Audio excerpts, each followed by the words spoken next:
Quando falamos sobre salvação ou usamos o termo, nós não fazemos isso com ideias. Não falamos sobre a salvação desse Deus baseado naquilo que está dentro de nós.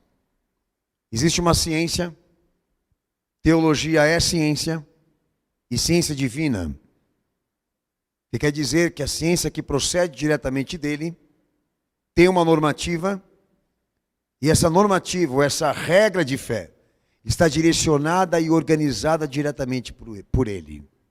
Então nós, quando falamos sobre salvação, com uso de termo, ou busca por conteúdo, nós não utilizamos, não nos baseamos em nenhum tipo de ideia, mas no que se pode provar da revelação dele e numa raiz direta dele. Eu venho dizendo sempre aos irmãos, quando nós falamos da palavra de Deus, nós falamos de uma autorrevelação, de uma personificação direta de Deus, quando ele é ele mesmo. Mas quando falamos de religião, nós falamos de um sistema onde os homens se prontificaram a falar de Deus ou qualquer outro assunto sobre fé, baseando-se exatamente nisso, em opiniões, sentimento, em desejos. Um exemplo, quando falamos do Evangelho, ali, Deus se prontifica em falar pelo Filho, e não isso, pela natureza do homem ou pelo seu desejo. Evangelho para nós é exatamente este evento, que Deus pelo Filho se prontifica em se personificar.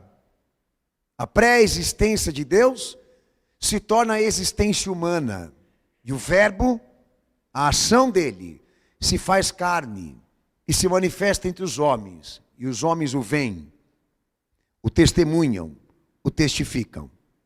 É desta ciência que eu estou me referindo aqui.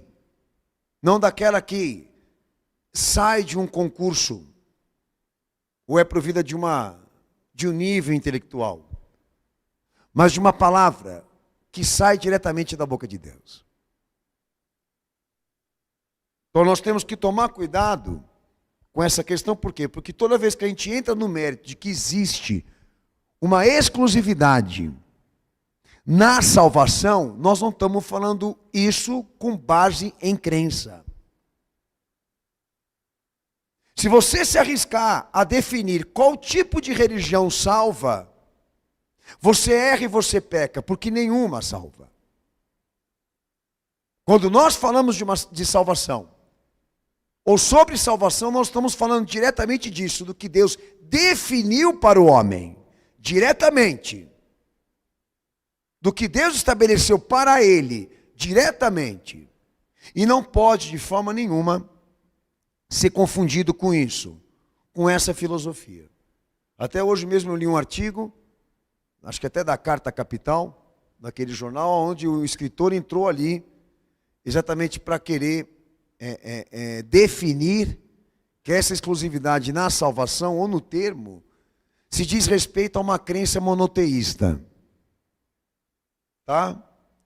E ali, trabalhando exatamente essa questão, por intermédio de intelectuais, que a forma ou o pensamento mais correto sobre a salvação é que toda religião assuma a sua autoridade de definir exatamente quais são essas regras e esses princípios, no que diz respeito a Deus e, obviamente, essa obra.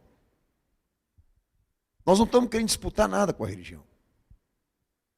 Nós estamos querendo buscar na história exatamente o momento em que Deus tenha definido para o homem como ele quer ser servido, como ele quer ser adorado.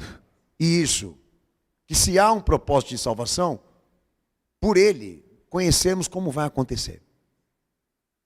É o nosso desafio. Então nós não temos disputa nenhuma com religião. Tá? Não é a ciência que buscamos. Ok? Se eu quisesse realmente disputar com a religião alguma coisa, então obviamente eu estaria melhor amparado para falar com outras fontes. E não isso, a preocupação de buscar no escrito esta orientação. Então volto a repetir. Se há um conteúdo de fé para nós, ou um propósito de salvação direta de Deus, isso tem que estar orientado e administrado por Ele, e não pelos homens. a pré-existência desse Deus, ela existe como também a sua existência humana, porque ele desceu aqui nesse mundo e manifestou a glória desse Deus único. Fui claro aqui? Então nunca discuta a religião, não é a sua tarefa, não é o seu propósito. O seu propósito, a sua tarefa como cristão, é convencer aquelas pessoas que estão lá fora qual o diferencial naquilo que você professa sobre Jesus. Isso tem que ser explicado com ciência, irmãos, não por imposição. Isso tem que ser detalhado, entendeu? Com especificações, com virtudes, com elementos concretos de Deus. E não isso pela imposição. Jesus não é uma imposição.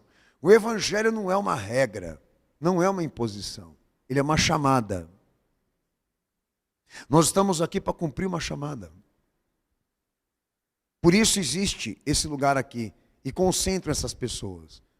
Porque ele veio. Porque ele desceu. E por isso há uma chamada da parte de Deus para nós. E nós estamos aqui, centralizados nesse acontecimento divino, que se encarnou, que mostrou o testemunho dessa glória, e mesmo na sua ausência, ainda testifica a legitimidade de tudo que fez, cumpriu e disse.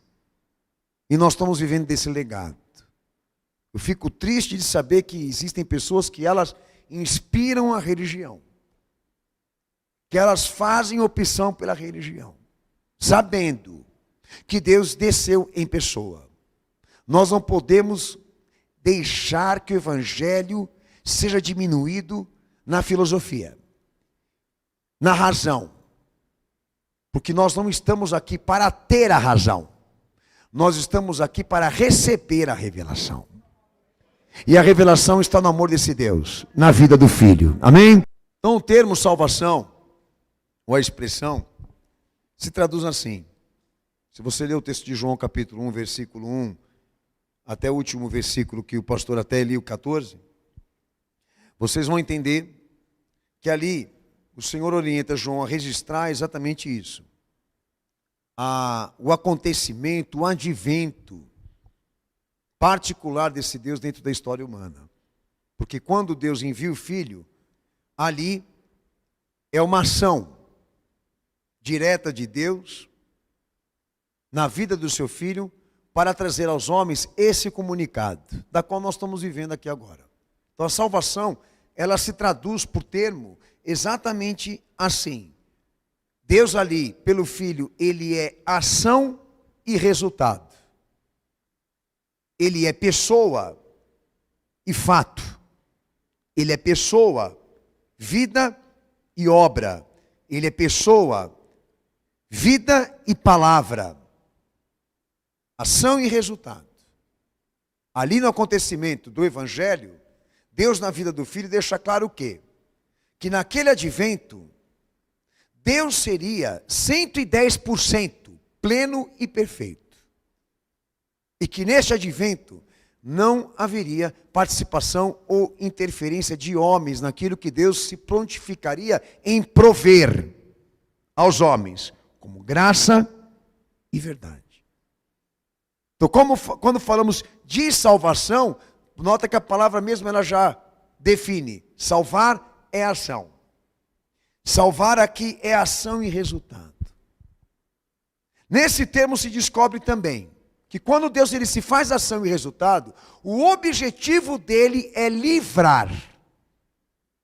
Toda religião ela propõe ao homem elementos de busca ou objetivos que diferem disso, dessa definição, do que Deus anunciou querer livrar. O que ele falou pelo Filho, que objetiva livramento, difere daquilo que as religiões propõem agora. Se você buscar essas especificações, você vai chegar nessa conclusão. Exemplo, quando Jesus ele foi falar sobre livramento, na redenção que ele prescreveu com a vida, ele deixou claro ali que a alma vale mais que o corpo. Não foi isso? Se você for na religião, não é a mesma coisa. Se você for na filosofia, também não é a mesma coisa.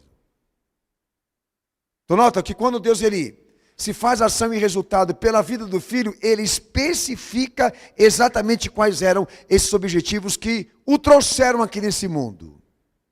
Conceder livramento e a preservação de um perigo eminente. E qual? A condenação. Para o Evangelho do meu Senhor e para o advento de Deus na vida do Filho dele, a salvação da alma é o acontecimento mais importante da vida de um homem que Deus poderia prover. Que talvez alguns de vocês aqui não tenham chegado a essa valorização, mas é necessário e importante você entender o quê? Que não se trata de você nem de mim, mas daquilo que Deus quer que você saiba. Amém? A ciência é essa aqui.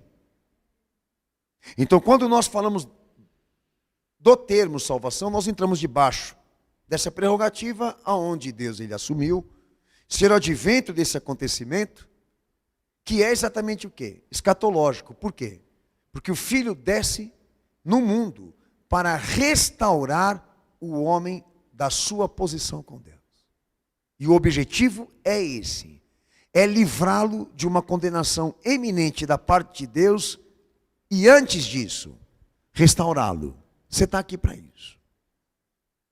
Então existem elementos importantes dessa doutrina, deste evangelho da qual eu estou me referindo aqui, dessa ciência, aonde Deus ele é a palavra, aonde ele é a normativa, aonde ele é isso, né? A ação e o resultado do acontecimento que desfrutamos aqui agora. Então existem 3 aspectos importantes dentro desse tema que a gente costuma falar dentro do seminário, que traça exatamente o quê? O propósito que Deus tem comigo e com você. Primeiro, detalhe importante e básico da descida de Jesus aqui nesse mundo: entender a posição do homem com Deus e da extrema necessidade de que ele tenha um Salvador. Porque o pecado nele, desde Adão, alterou a posição dele com Deus e o tornou incapaz, impotente, impróprio de poder ter uma relação com Deus. Se nós encontramos no homem a miséria, se nós encontramos no homem essa incapacidade e essa impotência, esse desmérito com Deus, nós entendemos a descida de Jesus aqui nesse mundo. Se não há miséria no homem, se não há pecado nele, então não há uma necessidade. Ele é autossuficiente, ele pode viver por conta e está tudo certo. É assim como grande parte das crendices definem, e a filosofia também define. Evangelho, a Escritura deixa claro, porque há uma necessidade, Deus proveu. Porque há uma necessidade no homem, Deus se revelou. Segundo ponto e aspecto da salvação, além disso, da posição do homem com Deus ter uma alteração por causa do pecado, é Deus assumir a frente de prover a base da salvação. Porque há uma necessidade, porque há pecado, porque há incapacidade e impotência do homem, Deus se prontifica por um ato prover base de salvação para toda a humanidade pecadora. E provar o seu amor. E de que forma? Provendo o recurso. E qual seria o recurso? O seu único filho. Por isso messiânico. Então, se existe uma eleição de Deus, ela não se dirige para homens. Ela se dirige exatamente para aquele que vai salvar o homem. Que vai salvar o pecador. Quando você ouvir essa palavra eleição, que alguns até deliram sobre isso, ela não se direciona ao homem, por quê? Porque não há mérito no homem para isso. De Deus escolher o homem para levar ao céu. A eleição, ou a predestinação, ela não se dirige para o homem e nem para o caído, mas para aquele a quem Deus prontificou em dar autoridade, ou diríamos, a missão de ser o salvador do mundo, por isso é messiânico. Então, quando Deus provê a humanidade pecadora, a base da salvação, ele assume exatamente isso, indicar quem será. Está na tua Bíblia aí. Toda a linha cronológica desses anunciamentos de quem seria e o que ele faria quando ele se manifestasse. Para quem não sabe, acho bom você buscar essas informações. De Gênesis a Apocalipse. Ou seja, então, se Deus ele se prontifica por um ato prover salvação, é porque ele entende que o homem e a sua posição é de extrema necessidade que ele faça isso. Que ele interceda. Os irmãos estão entendendo? Mas se não há pecado, se não há pecador, se não há necessidade, então por que ele veio? Eu quero lembrar vocês, há uma briga em muitos ainda por essa questão, porque resistem certa miséria e certa necessidade, como também pecado, ou existência de pecado. O terceiro aspecto que se encaixa no termo salvação é esta questão. Quando Deus provê a base da salvação e assume ser o ato disso, de prover ao homem pecador o livramento de uma condenação, ele torna isso exclusivo para o eleito, para o indicado, aquele que será o Salvador, a sua pessoa, a sua obra, o que ele manifestar, o que ele testemunhar, atingirá uma justiça superior à dos homens. E ele será suficiente. Se não for, não é. Então, se você quiser pensar dessa maneira, pense. Jesus correu esse risco de perder o título? Ou a autoridade da missão? Se ele falhasse em algum aspecto do que diz respeito às exigências que estavam ditas do verdadeiro Messias, sim. Ele seria só mais um que ia tentar e não conseguiu. Mas atingindo ele plenitude e perfeição e subindo para essa posição de justiça ou mérito superior ao dos homens, o Senhor dá a ele a autoridade total sobre a obra redentiva.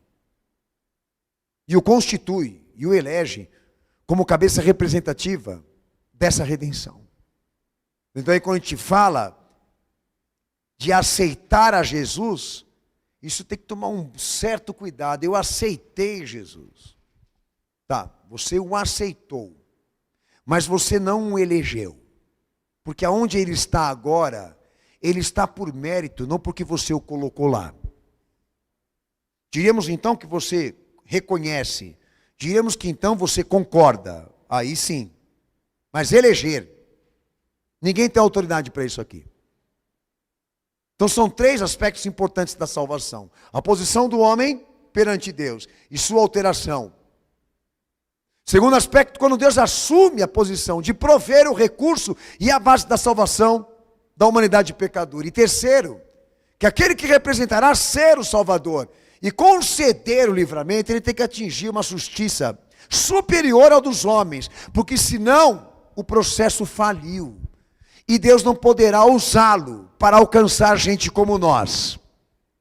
Tendo em vista que abaixo dele, sabemos que ninguém tem autoridade para isso, para salvar ninguém. Se quer salvar a si mesmo, com o seu próprio recurso. Então eu não estou aqui fazendo te persuadir a ser um cristão e nem querendo jogar o evangelho para dentro da tua alma como uma obrigação, um dever. Eu quero que você entenda e compreenda o mérito disso, daquilo que Deus pode provar por si mesmo, como também a vida do seu filho e a sua obra. Você consegue dar uma atenção para mim hoje em relação a isso?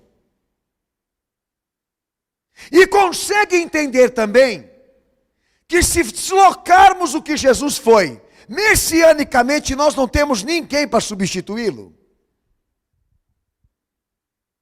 E vamos cair na religião?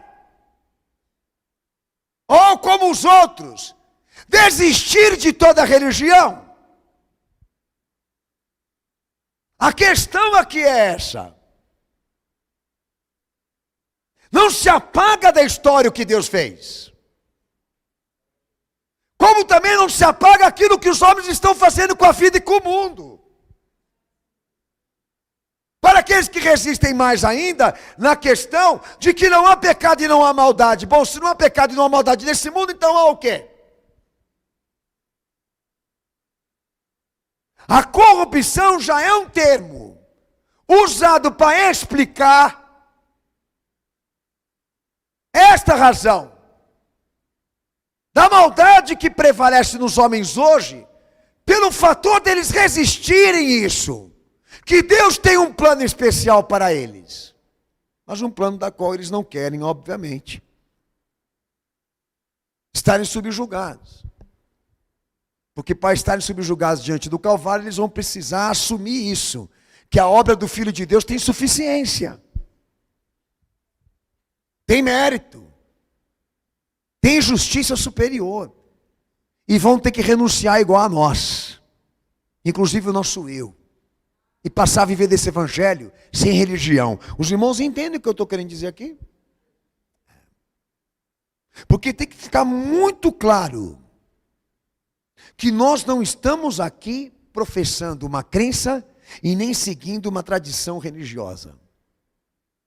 Não há nenhum conteúdo cultural naquilo que professamos aqui.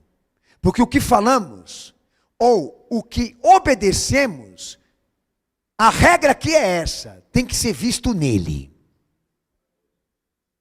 Falamos o que ouvimos ele falar. E obedecemos aquilo que escutamos ele ordenar. Essa é a nossa fé, como disse João, a fé que vence o mundo. A fé que vence o mundo. Então, quando a gente começa a falar de salvação, a gente direciona a atenção para o homem nesse seguinte aspecto: há uma alteração no homem, que quer dizer que aquilo que acontece com ele ou está nele é incompatível a um Deus santo. O que faremos com essa incompatibilidade? Deus, tá bom. Funciona? Se a existência desse Deus prega certa plenitude, perfeição e santidade, olha para o que está aqui embaixo. Aonde ele se encaixa na perspectiva dos homens que vivem aqui? Se há santidade, se há justiça, se há plenitude e perfeição, aonde ele se encaixa no homem atual, para começarmos a trabalhar essa questão de relação e comunhão? Não tem, caramba, como ajustar essa relação entre o homem e Deus, devido ao homem, devido ao que ele pensa, devido ao que ele fala, devido ao que ele faz, ao que ele deseja. Então tá bom, a gente faz o quê? Procura encontrar dentro da história um momento em que Deus tenha definido algum propósito, algum plano que não consista nisso, em desejos e sentimentos humanos. Que a gente fala da providência de Deus. Que quando Deus proveu o recurso da salvação da humanidade pecadora, ali Deus está deixando claro no recurso o quê? Que esse recurso foi provido por Ele para substituir o homem ou qualquer coisa que o homem queira ofertar de si mesmo. Porque Deus não quer nada dele. Por isso proveu. Porque Ele não quer nada daqui. Por isso veio de cima. E não saiu daqui. Porque Deus não pode usar o que está aqui. Porque o que está aqui está comprometido. A ordem, o sistema, o homem está comprometido, pô. E Evangelho me dá essa resposta. De Deus para a minha vida. Não sai daqui, não sai do homem, mas Deus proveu. E na providência dele há um mediador. E essa mediação oferece a Deus e dá a Deus satisfação. Oferta a Ele a justiça. E por isso assume a posição de autoridade e exclusividade. Porque a oferta dele, da sua vida, a oferta do seu corpo, a oferta expiatória da sua vida é suficiente e satisfatória.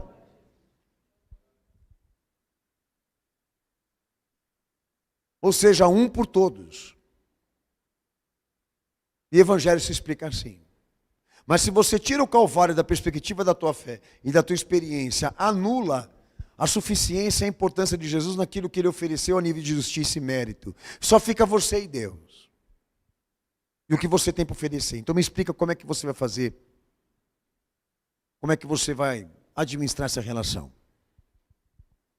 Levando no teu histórico de vida esse monte de mentira, de sujeira e de injustiça. Tá maluco? Aqui você não vai cantar de gala, aqui você não vai falar um monte de besteira para a gente acreditar. Pode ter certeza, você vai ter que me convencer. Porque se você tirou quem Deus escolheu da tua vida, você está assumindo a posição de mérito. Então você tem que mostrar alguma coisa para mim, que seja suficiente isso, atingir a perspectiva de um homem que Deus deseja. De um homem que Deus se agrada. De uma pessoa que seja relativa a isso, a sua unidade de caráter, de vontade, de pessoa. Entende, irmão? Então ninguém está aqui para definir qual religião salva. Mas entendemos que há uma exclusividade na salvação. E por quê?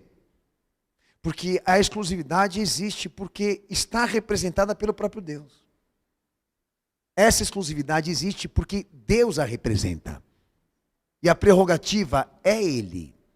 E a oferta é dele. Por isso que nós não podemos substituí-lo por ninguém aqui embaixo.